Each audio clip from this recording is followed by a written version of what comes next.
आध्यात्मिक चेतना। मानवीयता। मानव के समक्ष दो ही रास्ते हैं, एक मानवता का और दूसरा दानवता का। जो ही मनुष्य मानवता से हटता है त्यों ही उसमें दानवता आ जाती है। दानवता आकर्षित जरूर करती है लेकिन उम्र ज़्यादा लंबी नहीं होती है, जबकि मानवता मृत्यु के बाद भी आपको जिंदा रखती है।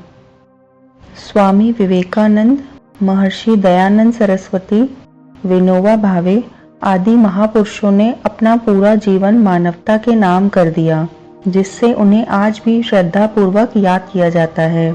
शास्त्रों में मानवीयता को मनुष्य का आभूषण कहा गया है। मानवीयता किसी मनुष्य के सुंदर देह से नहीं बल्कि उसके कर्मों से आंकी जाती है। दूसरों को दुख दर्द देने वाला व्यक्ति कभी खुश नहीं रह सकता, जबकि दूसरों की सहायता करने वाले व्यक्ति की मदद स्वयं ईश्वर करते हैं।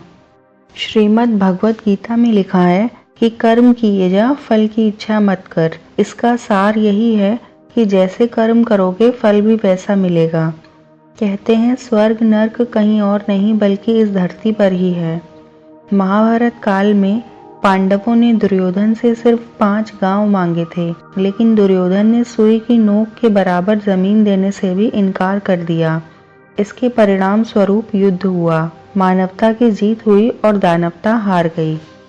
दूसरों का हक मारकर दुर्योधन बनने में कतई समझदारी नहीं है। दरअसल मानव धर्म ही धर्म का सर्वश्रेष्ठ स्वरूप है। मानव धर्म यही सिखाता है कि सभी वर्गों को एक होकर अपनी शक्तियों का प्रयोग अहिंसा, विकास और सत्य पथ पर आगे बढ़ने में करना चाहिए। इस धरा पर जितने भी व्यक्ति महान हुए हैं, उन्होंने निश्चित रूप से मानव धर्म का पालन किया। महावीर ने जीवों पर अत्याचार होते देखा तो उनकी रूह कांप उठी और उन्होंने लोगों को समझाया कि जीव हत्या मत करो, क्योंकि उन्हें भी वैसी ही पीड़ा होती है जैसी तुम्हें। कभी कसाई की दुकान पर जाकर जीव को कटते देखना।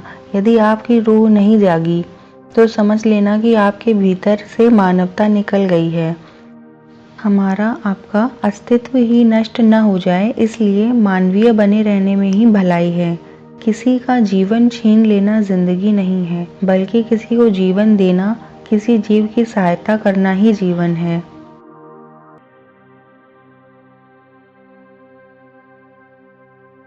आप सभी का बहुत बहुत धन्यवाद।